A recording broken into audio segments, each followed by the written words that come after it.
C'era una volta e ancora c'è. Questa è la storia di un uomo piccino e curioso. Lui si chiama Baldovino Midali. Vive a Branzi, uno splendido paesino immerso nelle montagne dell'Alta Valle Brembana. La notte, mentre solitamente noi dormiamo, Baldovino si alza e va a preparare il pane nel suo panificio. Poi, quando le ceste sono belle piene di pane profumato e appena sfornato, mette in spalla il suo grande zaino e tutta la sua attrezzatura e si incammina nel bosco, quando il sole ancora non è sorto.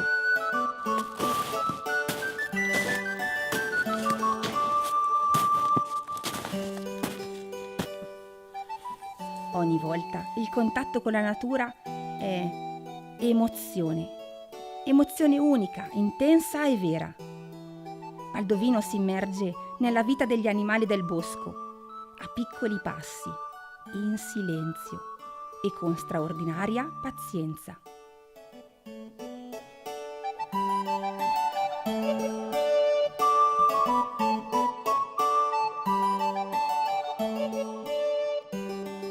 Un giorno, camminando nel bosco, trova per terra delle scagliette di corteccia e non capisce cosa siano. Ma cosa mai saranno? Si chiede. Allora si nasconde, si guarda attentamente in giro, cerca sui rami degli alberi e... eccolo! Una meravigliosa coppia di cinci del ciuffo stavano costruendo la loro casetta all'interno di un albero secco.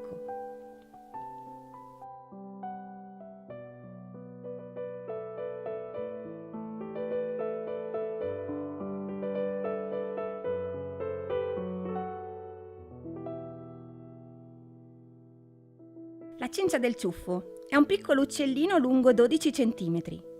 Ha un'apertura alare fino a 20 centimetri e pesa solo 11 grammi. Il becco è sottile, corto e appuntito. La gola è contornata da un collarino bianco, delimitato da una linea nera come se avesse una bella collana.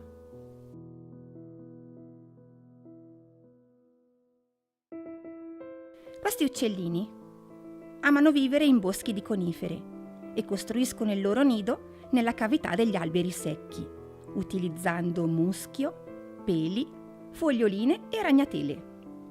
Il lavoro per costruire il nido è lungo e per niente semplice.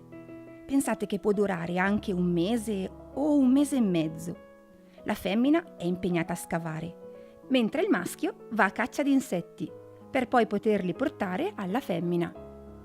Come tutte le cince del ciuffo, si dimostra un'ottima acrobata tra i rami per la ricerca di cibo.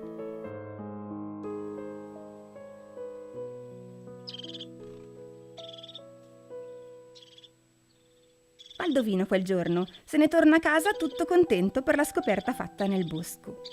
Dopo 3 giorni ritorna e vede che un'altra coppia del cince del ciuffo stava esattamente facendo la stessa cosa. Cioè scavava un buco all'interno di un albero molto alto. Di corsa allora ritorna nel posto dove aveva visto il nido per la prima volta. No, il nido era troppo secco e si era spezzato e tutto era crollato. Allora quell'uomo, dal cuore buono come il suo pane, lo raccoglie, facendo attenzione a non romperlo. E con l'aiuto di rametti, foglie, liane e quello che trova lì vicino, e anche utilizzando la sua sciarpetta, prova a riposizionarlo.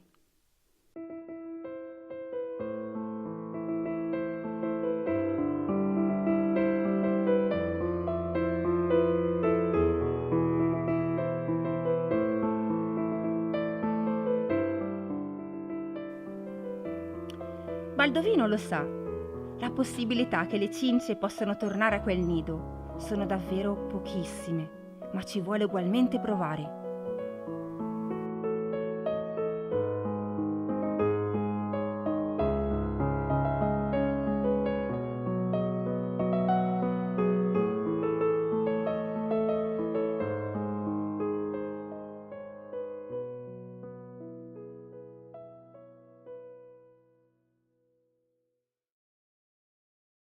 Dopo una settimana, Baldovino torna nel bosco e con grande meraviglia vede che le cince del ciuffo erano tornate al ramo che gli aveva sistemato. E da quel giorno, tutti i giorni, andò a trovarle e le osservò con molta attenzione. Che meraviglia! È stato un bellissimo gesto di riconoscenza.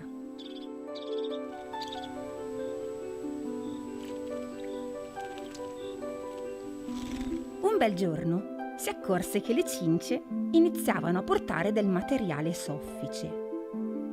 La cincia del ciuffo è in dolce attesa e stanno lavorando per costruire il loro morbido e caldo nido per poter accogliere al meglio i piccolini che nasceranno in primavera.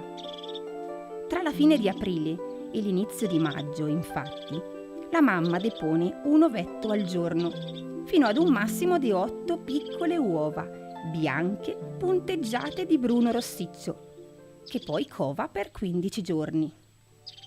Da quando le uova iniziano a schiudersi e i piccoli nascono, entrambi i genitori si occupano di allevarli e si prendono cura di loro.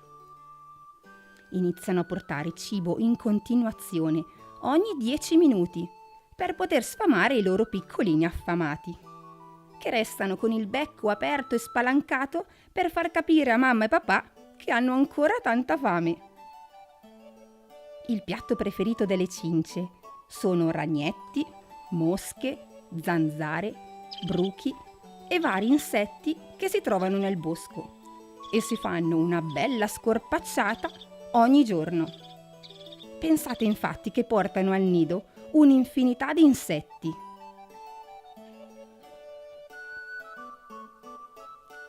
Dovete sapere che le cince, essendo uccellini insettivori, controllano e riducono significativamente il numero di insetti presenti. Compiono un ruolo importantissimo per la salvezza del nostro ecosistema e tengono pulita l'aria che respiriamo. Questo è un compito che svolgono del tutto gratuitamente e senza portare danni all'ambiente.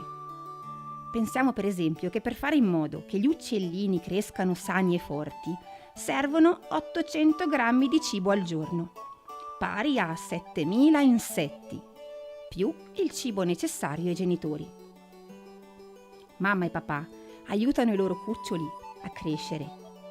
Ora sono pronti per lasciare il nido, procurarsi cibo da soli e scoprire il mondo che li circonda.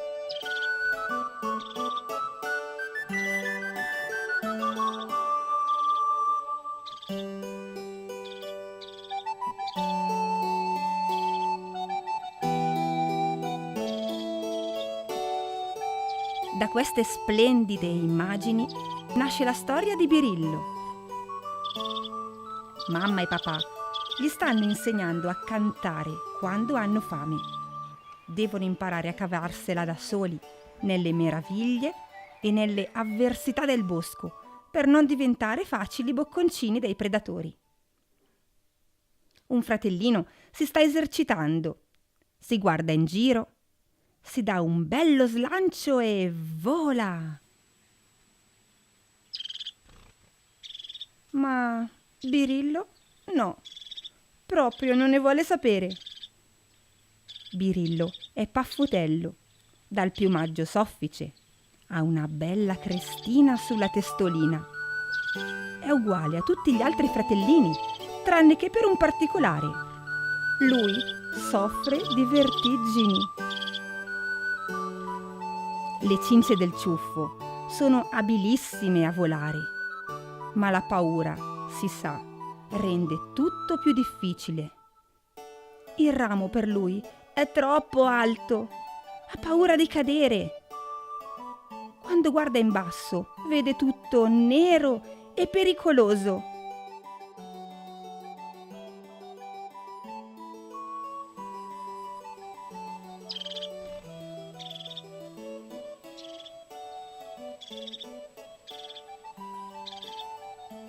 Allora Birillo chiama la mamma per una coccola e lei, affettuosa, lo raggiunge, gli porta qualcosa da mangiare e lo incoraggia.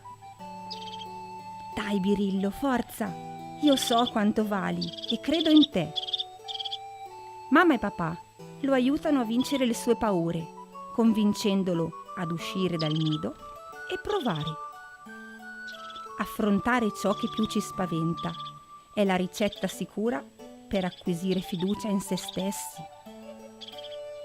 Va bene, dice Birillo, ci voglio provare, ho voglia di rischiare. Inizialmente si aggrappa forte alla corteccia dell'albero con i suoi artigli affilati. Qualche volta cade, ma si rialza e ci riprova. Il gioco si fa sempre più divertente. Fa piccoli saltelli da un ramo all'altro e scopre che l'altitudine non è poi così nera e paurosa come aveva pensato lui, ma è divertente. È sicura.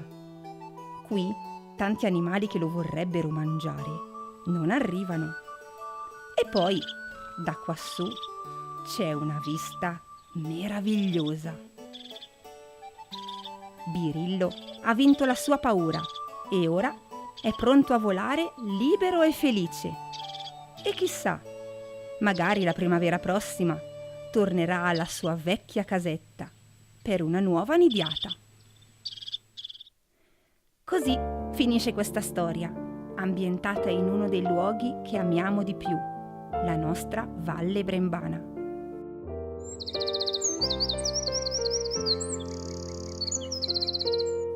Birillo e la sua avventura ci è rimasta nel cuore. Arrivederci alla prossima storia!